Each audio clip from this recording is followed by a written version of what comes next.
Discount मतलब छूट, discount मतलब छूट। देखिए दोस्तों, यानी कि कितना 80 रुपया था, ठीक, जो खरीद के लाया वो सीपी, और उसमें अपना वो प्रिंट को हटा के और फिर क्या कर दिया, वो इसमें से 100 रुपया कर दिया, वो प्रिंट को हटा दिया अपना, और उसमें अपना प्रिंट चिपका दिया। तो इसमें से यानी कि, और जो भी अब हम खरीदने गए तो उस पर क्या बोला कि इस पे 20% का छूट मिलेगा, और फिर उस वस्तु को मेरे पास में बेच दिया। ठीक है दोस्तों, इसको 80 रुपया में बेच दिया। मार्केट यानी एमपी में मिलता है। ठीक है दोस्तों, छूट अगर मिलता है दोस्तों, यानी कि किस में मिलता है, मार्केट प्राइस में, यानी कि MP market price. Market price होता है क्या दोस्तों, देखिए यहाँ पे जो बुक जो होता है वहाँ पे लिखा होता है, एक प्रिंट रहता है जिसमें लिखा होता है 100 रुपया। ठीक, इसी को हम बोलेंगे मार्केट प्राइस, एमपी, यानी कि मार्केट प्राइस बोलेंगे। अब देखिए, जैसे इससे मतलब क्वेश्चन पे आ जाते हैं। पहला क्वेश्चन क्या है, पहला क्वेश्चन है, देखिए लगा देते हैं पहला क्वेश्चन इसमें। एक दुकानदार किसी वस्तु के अंकित मूल्य पर 20% के छूट देकर उसे उस वस्तु के कितना में बेचता है, 96 रुपया में। तो 20% होता है कितना दोस्तों, यानी कि 20%। अगर प्रतिशत हम अगर निकालना चाहे, इसको फ्रैक्शन में बदलना चाहें, तो 20% यानी कि 20% जब हटाएंगे तो नीचे कितना आएगा, 100। ये कितना बार में कटेगा, 0 0, 2 2 5 6 10, ऊपर कितना बचा 1, नीचे 5, यानी कि 1/5 होता है। 20% कितना होता है दोस्तों, 1/5। अब देखिए, यानी कि ई जो है नीचे वाला जो वैल्यू होता है, हम छूट देते हैं किस पे देते हैं बताएंगे कि, यानी कि एमपी यानी मार्केट प्राइस पे देते हैं छूट। तो 5 रुपया में खरीद के लाया उस वस्तु को, और उसमें से 20% का छूट दिया। तो 5 का 20% कितना होगा, 1। तो 5 में से 1 का छूट दिया तो कितना में बेचेगा वह, 4 रुपया में बेचेगा। देखिए दोस्तों, क्वेश्चन आपको दिखाई नहीं देता होगा, देखिए यहाँ पे है क्वेश्चन, यहाँ है, और देखिए 4 रुपया में अगर 20% में छूट दिया, 5 का 20% 1, तो 5 में से 1 का छूट 4 रुपया में बेचा। तो बोला गया है कि 4 रुपया में नहीं बेचा है, कितना रुपया में, इसको ई 96 रुपया में बेचा। तो इससे कितना गुना, यानी ई 4 से 24 गुना है। तो इसी तरह इस जो है मार्केट प्राइस, ये 5 ना होके ये भी 24 गुना होगा, यानी कि 120 रुपया हो जाएगा मेरा मार्केट यानी अंकित मूल्य। अंकित मूल्य कितना हो जाएगा दोस्तों, 120 रुपया। यही हो जाएगा आंसर। 12.1/2%। कितना होता है, 12.5%, 12 दूनी 24 और 1 25, 25/2। जब हटाएंगे तो कितना, 100 से क्या हो जाएगा, भाग लग जाएगा, 25 से कम 25, 25 चौके 100, कितना हो जाएगा, ऊपर 1 नीचे 8, कितना होता है दोस्तों, 1/8। 25% कितना निकल के आया दोस्तों, 1/8। अब यही 1/8 जो है उसी में ना छूट देंगे, नीचे वाला क्या होता है, वैल्यू, यानी कि एमपी जिसको बोलेंगे अंकित मूल्य, इसी में से छूट, यानी कि 8 का 12.5% कितना होगा, 1। तो 8 में से 1 का छूट देंगे, कितना में बेचेंगे, यानी कि 7 रुपया में बेच देंगे। तो क्वेश्चन बोला गया है उसे 7 रुपया में नहीं बेचा है, 5,649 रुपया में बेचा है। इससे कितना गुना, 5,649 में बेचा है, इससे कितना गुना दोस्तों, यानी कि इससे जो होगा 807 गुना ज़्यादा, 807 गुना ज़्यादा। इसी तरह ये जो 8 ना होके ये भी कितना हो जाएगा, 807 गुना हो जाएगा। तो निकल के आएगा आंसर, देखिए दोस्तों। अच्छा, 2 नंबर नहीं दिखाई देता है दोस्तों, देखिए यहाँ पे 2 नंबर, पहला सवाल है, दूसरा 64 56, यही हो जाएगा इसका आंसर, 64 56, ये हो जाएगा आंसर।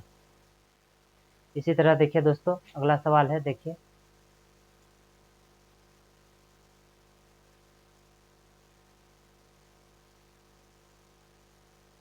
तीसरा सवाल, देखिए तीसरा सवाल, देखिए दोस्तों 64 56,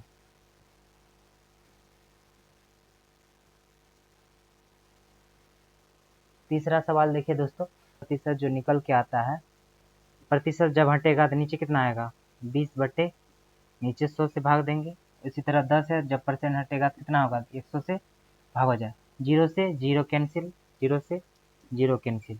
यहाँ पे क्या हो रहा है दोस्तों, यानी कि 20% जो है छूट दे रहा है। 20% का यानी कि बट्टा क्या होता है छूट होता है। तो यानी कि कितना बचा अभी 20%, 10 में से 2, यानी ऊपर कितना बचा 2 बचा, नीचे 10, इधर कितना बचा 1 बटे यहाँ पे 10।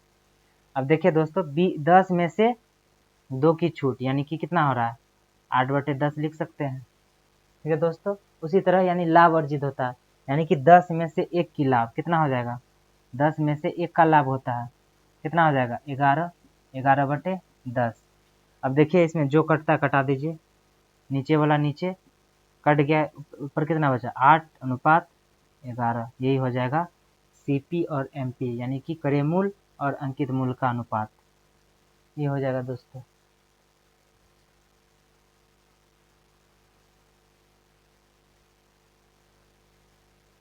एक 100 में से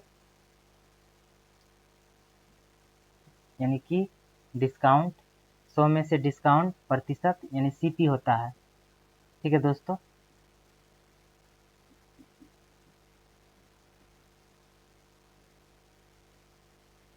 ठीक है दोस्तों, और एमपी जो होता है 100 में से प्लस प्रॉफिट, यानी कि ये जो अनुपात आता है दोस्तों, यानी सीपी 100 माइनस डिस्काउंट परसेंट और एमपी के जगह लिखेंगे 100 प्लस प्रॉफिट परसेंट। देखिए दोस्तों यहाँ पे बोला जा रहा है कि 20% बट्टा देने, यानी कि 20% डिस्काउंट देता है यानी छूट देता है, तो 100 में से हम 20 पर घटा देंगे। ठीक है, परसेंट इधर अनुपात में है, 100 में से प्लस कितना का प्रॉफिट होता है 10%। ठीक है दोस्तों, ये परसेंट से परसेंट ऐसे भी कट जाएगा। ठीक है, 100 में से 20 घटाएंगे कितना होगा 80, और 100 में से 10 को जोड़ेंगे कितना हो जाएगा 110, 0 से 0 कैंसिल, कितना हो जाएगा 8:11, ये हो जाएगा आंसर, 8:11 हो जाएगा आंसर। ऑप्शन नंबर इसमें बी हो जाएगा इसका आंसर, ऑप्शन नंबर बी।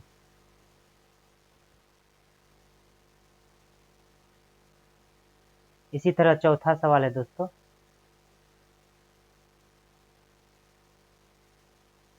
देखिए एक बार ट्राई कीजिए, चौथा सवाल इसी तरह है।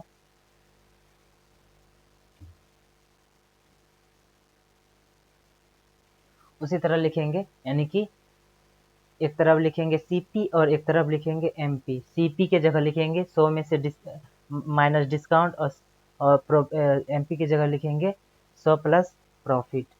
तो देखिए यहाँ पे दोस्तों इसमें कितना परसेंट डिस्काउंट देता है 30% छूट देता है, यानी कि 100 में से 30 को घटा देंगे और इधर 100 में से कितना को जोड़ देंगे दोस्तों, 100 में से 20% लाभ होता है, यानी कि लाभ होता है 20%। तो 100 में से 30 कितना हो जाएगा ये 70, इधर हो जाएगा 100 में से 20 तो 120, 0 से 0 कैंसिल, 7:12 हो जाएगा इसका आंसर।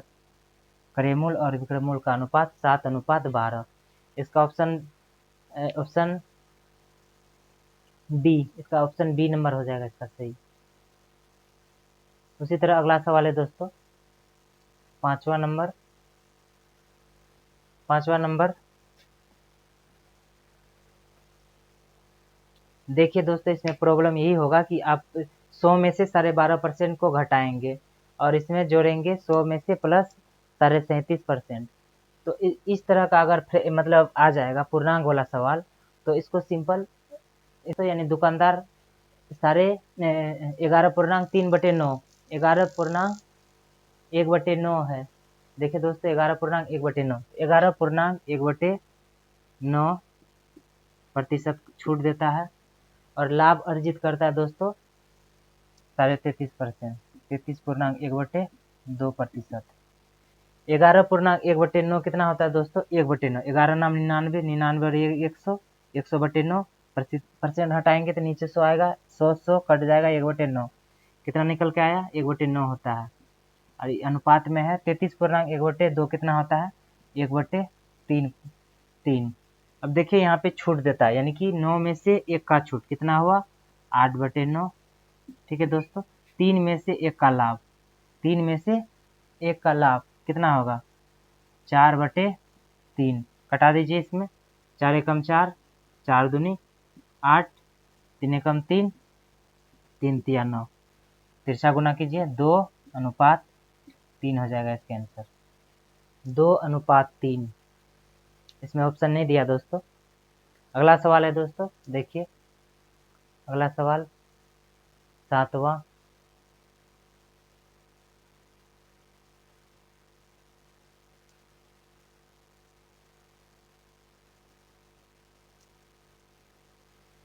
एक दुकानदार ने अंकित मूल्य पर 20% छूट देते हुए टीवी सेट पर 10% लाभ कमाया। यदि अंकित मूल्य 1100 रुपया है तो क्रय मूल्य क्या होगा। देखिए दोस्तों, यहाँ पे एक दुकानदार है जिसमें छूट देता है। देखिए दोस्तों, यहाँ पे एक दुकानदार है जो कि अंकित मूल्य पर 20% छूट देता है।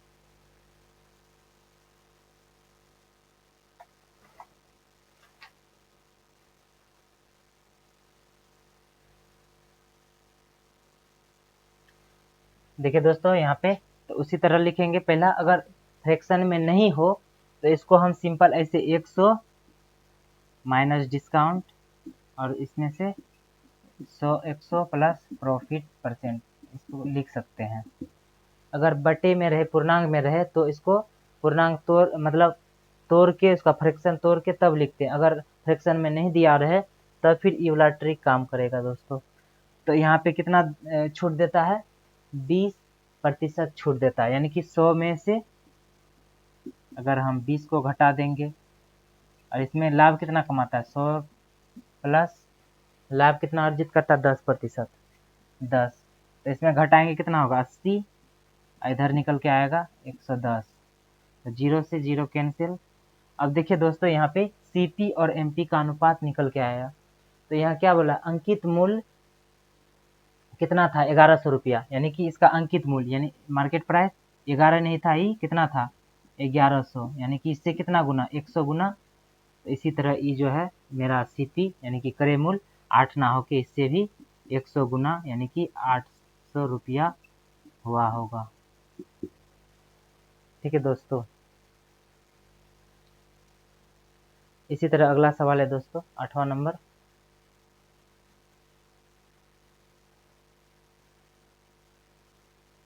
इसको भी ट्राई कीजिए, इसको ट्राई कीजिए दोस्तों। छोटा कर देते हैं दोस्तों इसको।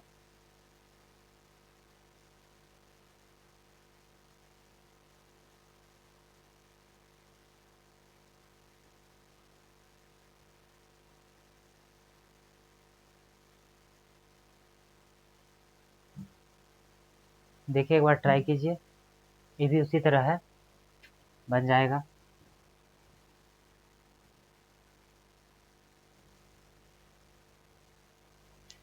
देखिए उसी तरह है कि एक दुकानदार